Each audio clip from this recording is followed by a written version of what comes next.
Hello दोस्तों, ये कहानी ऐसी लड़की की है जो शुरू में तो बहुत सीधी होती है, लेकिन बाद में उसे अपनी गुफा में धमाके करवाने की लत लग जाती है। तो आइए देखते हैं कि कैसे वो अपने सूखे हुए खेत को गीला करती है। मूवी की शुरुआत में हम एलिस को एक स्कूल में देखते हैं जहाँ वो पढ़ती है। उस स्कूल के नियम बहुत स्ट्रिक्ट होते हैं, जैसे कि कोई लड़की अगर छोटी स्कर्ट पहन कर आती है तो उसे सजा दी जाती थी। इसके बाद हम क्लास का सीन देखते हैं जहाँ फादर मर्फी सभी बच्चों को सेक्सुअलिटी का चैप्टर पढ़ा रहे थे। फादर सभी बच्चों को बताते हैं कि किसी भी लड़के या लड़की को इंटीमेट तभी होना चाहिए जब उनकी शादी हो चुकी हो। अगर वो बिना शादी के एक दूसरे के करीब आते हैं तो ईश्वर की नजरों में ये पाप माना जाएगा। क्लास का एक लड़का फादर से पूछता है कि इंटीमेट होना गलत है तो क्या हाथ गाड़ी चलाना भी गलत है। तो फादर उसको समझाते हैं कि हाथ गाड़ी चलाकर तुम बच्चे पैदा नहीं कर सकते, इसलिए ये भी पाप है और गोड हर जगह है, इसलिए ऐसा कुछ भी मत करना। क्लास खत्म होने के बाद एलिस अपनी फ्रेंड लोरा से मिलती है। लोरा एलिस से बोलती है कि मैं इस स्कूल के नियमों से तंग आ चुकी हूँ, क्योंकि स्कूल वाले इंटीमेट होने को भी पाप समझते हैं। और वो एलिस से पूछती है कि क्या मास्टरबेट करना भी पाप है। तो एलिस मना कर देती है कि इसमें कोई पाप नहीं है, ये तो हर कोई इंसान करता है अपनी खुशी के लिए। इसके बाद एलिस अपने घर आ जाती है, जहाँ घर पर वो अकेली थी, इसलिए एलिस अपने कंप्यूटर पर बैठकर किसी से चैट करने लगती है।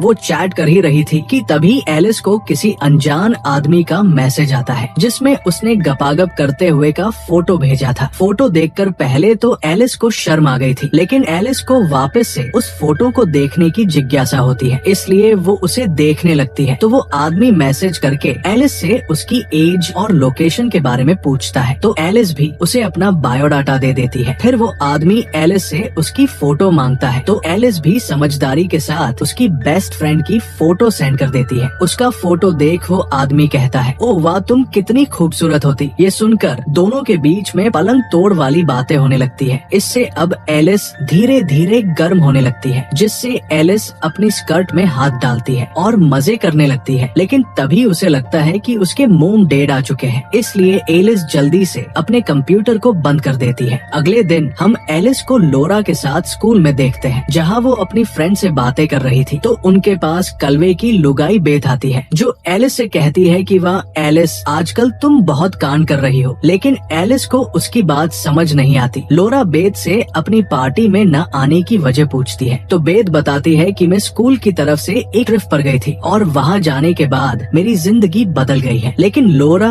और एलिस को उसकी बातें समझ नहीं आती। बेत के वहाँ से जाने के बाद एलिस अजीब तरीके से चॉकलेट खाने लगती है। एलिस को ऐसे चॉकलेट खाता देख उसके साथ वाले लड़के हंसने लगते हैं। इससे एलिस वहाँ से चली जाती है। स्कूल की एक टीचर एलिस के पास आकर उससे बोलती है कि तुम अपनी बॉडी के साथ ऐसी गंदी हरकतें नहीं कर सकती, क्योंकि ये गॉड की देन है। ये सुनकर एलिस समझ जाती है कि पूरे स्कूल में ये बात फैल गई कि वो खुद के खेत को गीला करती है। इसलिए एलिस अपने गुनाहों की माफी मांगने के लिए फादर मर्फी के पास जाती है और उन्हें अपनी आग बुझाने वाली बात बताती है। तो फादर एलिस को समझाते हैं कि शादी से पहले ये सब करना गलत है और तुमने गलती की है तो तुम्हें चर्च में जाकर प्रे करनी होगी। तो एलिस भी ऐसा ही करती है और चर्च जाकर वो अपनी गलती की माफी मांगती है और सोचने लगती है कि उसका दिमाग फालतू कामों पर जाने लग गया है। इसलिए वो स्कूल ट्रिप पर जाकर अपने दिमाग को शांत करके गॉड के बारे में और जाने की। एलिस ऐसा ही करती है, वो स्कूल ट्रिप पर जाती है। लोरा भी ट्रिप पर जा रही थी, लेकिन वो गॉड के बारे में जानने के लिए नहीं, बल्कि उसी के स्कूल के एक लड़के को पटाने के लिए। थोड़ी देर बाद वो सभी उसी जगह पहुंच जाते हैं जहां उनका कैंप था। कैंप से कुछ बच्चे बाहर आते हैं जो कि इनके ग्रुप के लीडर थे। उनमें से हम एक लड़के को देखते हैं जिसका नाम क्रिश था। क्रिश को देखते ही एलिस की गुफा में हलचल मचने लगती है। वेल तभी वहाँ की इंचार्ज नैना वहाँ आती है, जो सभी को अंदर लेकर जाती है। नैना एलिस से उसका फोन मांगती है, क्योंकि ट्रिप पर फोन अलाउड नहीं था, ताकि सभी बच्चों का ध्यान ट्रिप पर लग सके। पर एलिस नैना को अपना फोन नहीं देती और झूठ बोल देती है कि उसके पास फोन नहीं है, जिसके बाद सभी बच्चों को एक साथ हॉल में बिठाया जाता है, जहाँ फादर सभी बच्चों का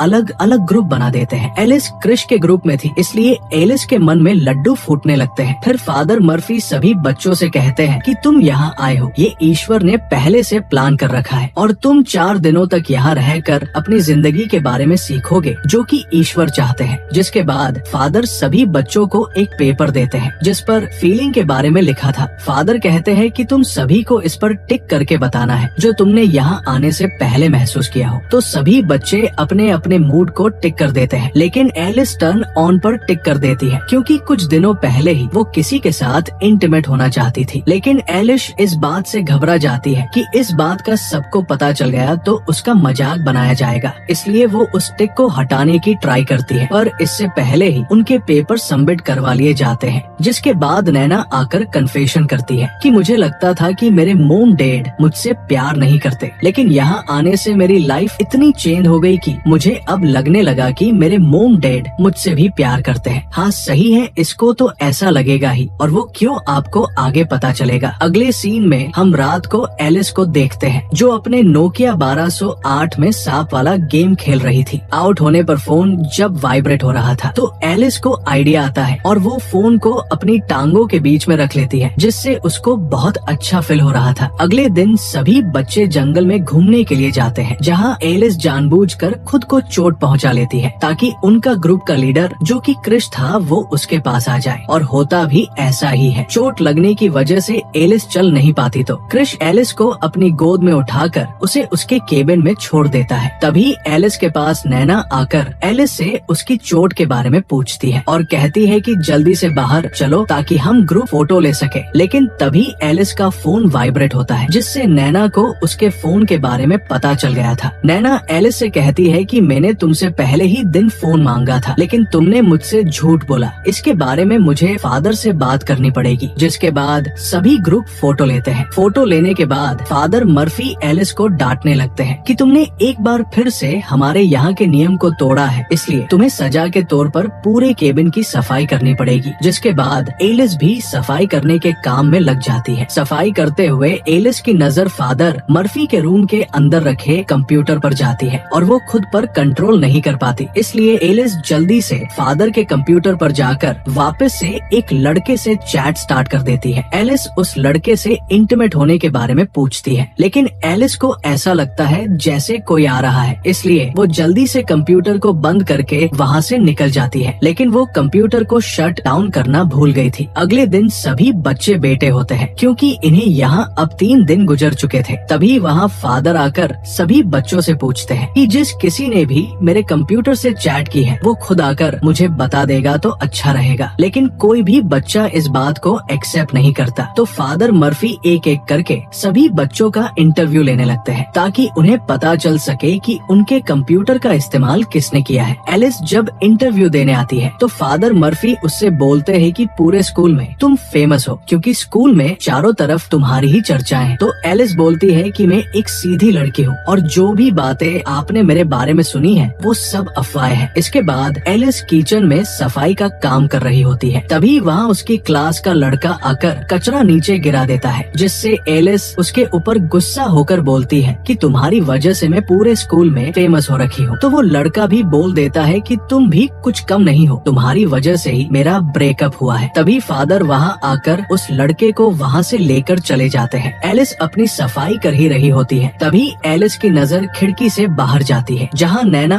और स्कूल का एक लड़का रोमांस कर रहे होते हैं। ये देख एलिस भी एक्टिव हो जाती है और झाड़ू की हेल्प से खुद को खुश करने लगती है। सब हो जाने के बाद एलिस लोरा के पास जाकर नैना के कांड उसे बताती है, लेकिन लोरा को एलिस की बातों पर यकीन नहीं होता और वो एलिस से बोलती है कि तुम्हारे दिमाग में हर टाइम रोमांस चलता रहता है, इसलिए तुम्हें हर कोई तुम्हारे जैसा ही लगता है और तुम बहुत गंदी लड़की हो, इसलिए आज के बाद तुम मुझसे कभी बात मत करना। इससे एलिस को बहुत बुरा लगता है। अगले दिन एलिस जब सफाई कर रही होती है तो उसे उसी लड़के का ब्रेसलेट मिलता है जिसने उसकी अफवाहें स्कूल में उड़ाई थी। उस ब्रेसलेट को लेकर एलिस फादर के कंप्यूटर के पास रख देती है। तभी उसे किसी के आने की आहट सुनाई देती है, जिसे सुनकर एलिस छुप गई थी। तो फादर मर्फी वहाँ आकर अपने कंप्यूटर में कुछ वीडियो चलाकर हाथ गाड़ी चलाने लगते हैं, जिसे देखकर एलिस चौंक जाती है और बाहर आकर सोचने लगती है कि ये खुद तो मजे कर रहा है और दुनिया को ज्ञान बांट रहा है। बाहर एलिस को क्रिश मिलता है, जिसे देखकर एलिस की आग बढ़ चुकी थी। वो क्रिश को किस कर लेती है और क्रिश भी आराम से किस करता है, लेकिन क्रिश को एहसास होता है कि वो गलती कर रहे हैं, इसलिए क्रिश वहाँ से भाग जाता है। रात को सभी ग्रुप बनाकर एंजॉय कर रहे होते हैं, लेकिन एलिस का तो सुबह की घटना को सोच सोच कर ही दिमाग खराब हो रहा था, इसलिए वो सभी को छोड़कर वहाँ से भागकर सीधे एक बार में आ जाती है, जहाँ एलिस को जीना नाम की एक लेडी मिलती है, जो एलिस को परेशान देखकर उससे बात करने लगती है। तो एलिस अपनी परेशानी उसे बताती है कि लोग जैसे अंदर से होते हैं वो बाहर से वैसे दिखते नहीं है। मैं जिस स्कूल में पढ़ती हूँ वहाँ में छोटी छोटी गलती की भी सजा दी जाती है। तो जीना उसे बताती है कि मैं भी छोटी थी तब कैथोलिक स्कूल में पढ़ी हूँ, इसलिए मुझे पता है कि तुम्हें कैसा फील हो रहा होगा।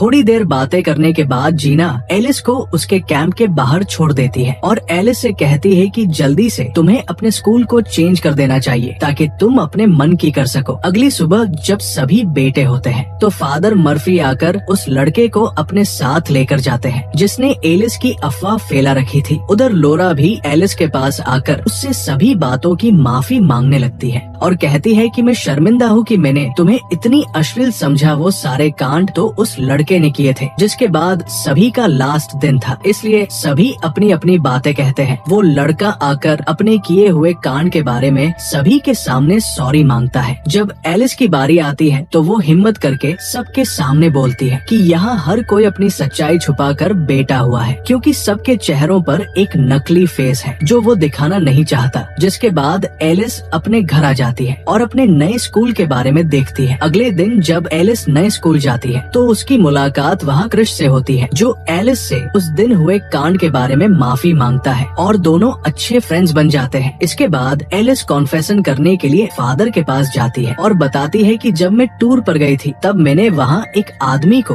वीडियो देखते हुए हाथ गाड़ी चलाते हुए देखा था। अब आपको पता है वो मर्फी ही था, लेकिन फादर मर्फी इस बात को मानने से इनकार कर देते हैं और एलिस को बोलते हैं कि किसी को ऐसी हरकतें करते हुए देखना भी पाप है, इसलिए तुम चर्च जाकर गॉड से प्रे करना। पर एलिस घर आकर अपने कंप्यूटर में अच्छे वीडियो चलाकर खुद को ही खुश करने लगती है और इसी के साथ इस मूवी की हैप्पी एंडिंग हो जाती है। आपको मूवी कैसी लगी कमेंट करके जरूर बता।